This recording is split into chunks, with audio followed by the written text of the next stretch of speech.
Você olha a Câmara dos Deputados e olha o Senado, né? E eles todos querem lacrar nas suas redes. O objetivo central é isso. Não é falar para o outro parlamentar buscando convencê-lo. Não, é criar um assunto que na sua rede, na sua bolha, vai repercutir. É assim. Isso independente se é de direita, de centro ou de esquerda. Mas é o que funciona hoje, né, professor? É o que funciona. Eu vou fazer um break rapidinho. Professor Vila. Muito bom, hein? Professor Vila vai fazer 2 programas aqui.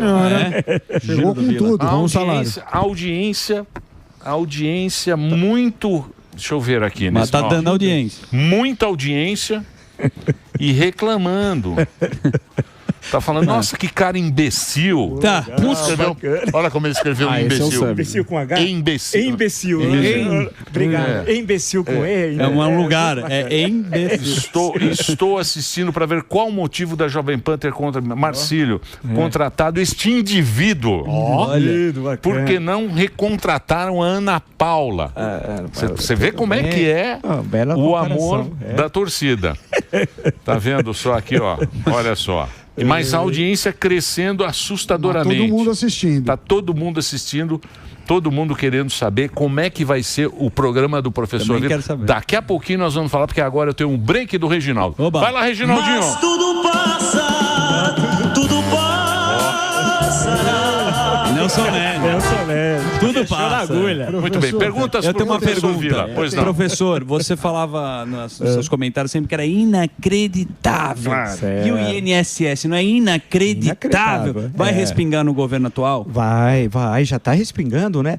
De um lado, o argumento que vinha parte do governo Bolsonaro é verdade, mas cresceu de forma exponencial no governo Lula. Então, isso não tem jeito. Não dá para brigar com os números. Você vai pegando a curva, aí em 2023 ou 2024 dispara. Agora, é inacreditável que você não tem controle algum dentro do INSS. Não é de hoje. Vamos lembrar a Georgina. Lembra lá? A grande Georgina, figura impoluta e tal. Deu um golpe fabuloso, fugiu para Costa Rica, arrumou um casamento que achou que era possível obter a cidadania daquele país e lá ficar e tal. Então, nós vamos falar em fraude no INSS há décadas. Você não tem nenhum mecanismo de controle inaceitável.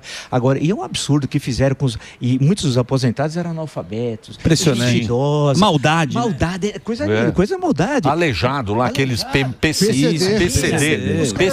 Os caras não sabem nem entrar na internet, não tem nem acesso à internet. O cara não adianta receber um lerito, em outros estados falam contra-cheque, né? Olha, tal, e fala, pô, mas o que é isso? Muitas vezes o cara fala, é um desconto de R$30. Ele fala isso, faz com 1 milhão, é 30 milhões por mês.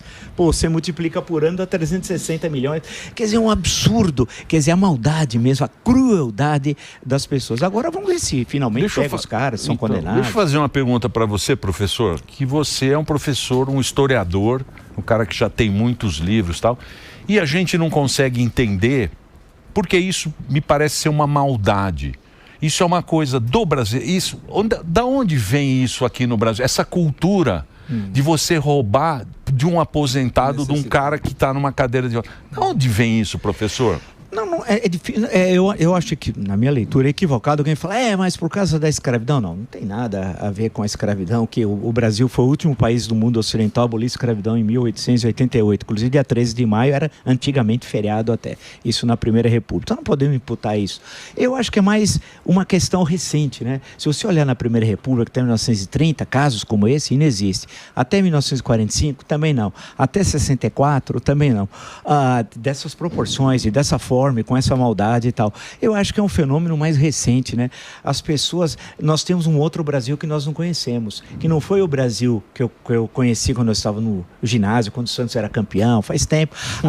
Aquele era um outro Brasil. Acho que as pessoas também se pautavam por outros valores. Eu acho que nós temos uma crise de valores éticos, republicanos, morais, né? Então, mas de onde veio isso? Eu acho que vem eu não sei, desse desejo de enriquecer rapidamente, negar o trabalho, o esforço, né? Saber que a melhorar de vida significa estudar, trabalhar, respeitar as leis. Eu acho que chega um momento meio de desmoralização de tudo. Eu acho que tem a ver com os escândalos de corrupção não punidos, devidamente punidos. A impunidade, né? A impunidade. E porque eu estava falando um dia desse com uma pessoa que circula aí no mercado financeiro e conhece essa turma que lava dinheiro muitas vezes através de mecanismos estranhos aí. Ele falou assim, a pessoa não está nem aí. Eu falei, mas a pessoa não sabe que um dia vai ser pego? Porque você olha assim e fala, pô, vai dar errado. Alguém chega uma hora que vai... A pessoa não tá nem aí. É porque se for pego, não acaba a vida da pessoa. Ele tem uma blindagem. A gente sabe como é que funciona a blindagem no Brasil, né? Então, a empresa quebra e o cara nunca. Nunca. Porque eu estava falando de uma dessas empresas aí que quebrou e a pessoa falou, o que aconteceu com os 2 filhos do dono? Eu falei, não, nada. Eles só passaram tudo antes, porque ele sabe que vai quebrar. E antes eles passam, sai do CNPJ, né? E aí ele passa para a pessoa física, coloca o dinheiro lá fora, os mecanismos são conhecidos, como é que você faz, e a vida acabou. Então falta punição e nós não temos. Então aí é uma estrutura que vai desmoralizando o sistema republicano, porque eu perguntei dessa pessoa que era de uma dessas sacanagens que estava fazendo, eu falei, mas a pessoa não ficava receosa? Não, estava em festas todo dia, abria o uísque, tem uísque que custa $100 mil, eu não sabia, abria o uísque de não sei das conhaque, alugava prédios e apartamentos aí para pessoas que desenvolviam a antiga atividade, a primeira atividade da humanidade, ali, tal. Aí você fala assim, putz, mas chega uma hora que a casa cai, né? Mas aí ele consegue se salvar. Essa é a questão. Esse que é o problema. A chance de ser pego não é das maiores e quando é pego ainda compensa. Você vê que grandes escândalos foram descobertos e as pessoas saíram mais ricas do que entraram. Então, quer dizer, o crime compensou. Mas eu queria te perguntar o seguinte, eu acompanho muito sua carreira, inclusive a época do Jaiminho, que eu acho que todo mundo até hoje você foi um grande crítico do Jaiminho e do PT no governo Bolsonaro. Você também fez duras críticas. E agora, olhando para trás, com o Lula e olhando para trás, você acha que quem fez um melhor ou menos pior para o país? É o atual governo Lula ou o Bolsonaro? Porque eu acho que a gente... Você tem críticas aos dois, eu sei, mas assim, numa balança, como que você enxerga? Olha, eu acho, aí na base não existe isso na história, mas se em 2002 o resultado da eleição tivesse sido diferente no segundo turno, nós seríamos um outro país, né? Mas o Brasil assim não quis. Ao invés de optar pelo melhor presidente que não tivemos, que seria o José Serra, optou pelo Lula e deu no que deu. E eu não estou exagerando, basta você puxar e ver o que o José Serra fez na política brasileira, né? Desde a Constituinte, lembrar o que foi feito no Ministério da Saúde, questões revolucionárias. O Brasil quebrou as patentes internacionais, foi na Índia, discutiu lá o tratamento da AIDS, os genéricos, né? Tudo aquilo, a questão do fumo, que era um problema mundial que foi copiado tudo do Brasil.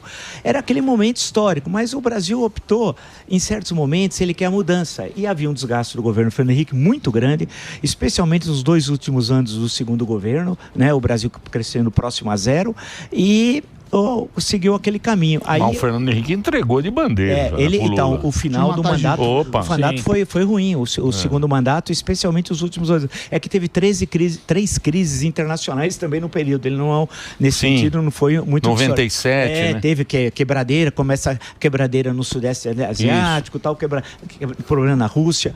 Agora, eu acho que teve isso que acabou dificultando. Agora, os 2 primeiros governos Lula, interessante que o Lula 2, todo mundo achava que estava uma maravilha. Eu era um dos poucos que criticava o governo Lula. Escrevi um livro que teve muitas, chamada Década Perdida, 10 anos do PT no poder. Teve muitas edições, teve lá umas 18 edições e tal. E eu dizia, eu achava que eu estava delirando, porque eu dizia que tinha problemas, todo mundo dizia que era ótimo. Quando cresceu 7,5 em 2010, que tinha a Bolsa Miami. É bom lembrar que a Bolsa Miami. Bolsa Miami, era a Bolsa Miami, os aeroportos lotados, a classe média achava uma maravilha, né? Dólar. Endividando, porque você estimulou o crédito para sair. Porque em 2009 foi zero o crescimento. 0,2. Pegou a crise internacional de 2008, no último trimestre de 2008. Então aí estava todo mundo satisfeito. Tanto que falaram para mim, você tá delirando. Você tem um problema pessoal? Não, eu falei, não é questão pessoal, não tem nada a ver isso. Mas, e aí veio o governo Dilma, e o primeiro governo Dilma, você já tem uma queda do crescimento econômico, até chegar em 2014 a zero, e aí o pior biênio da história econômica 2015 e 2016, que foi uma tragédia dos diabos. E aí veio o momento do impeachment.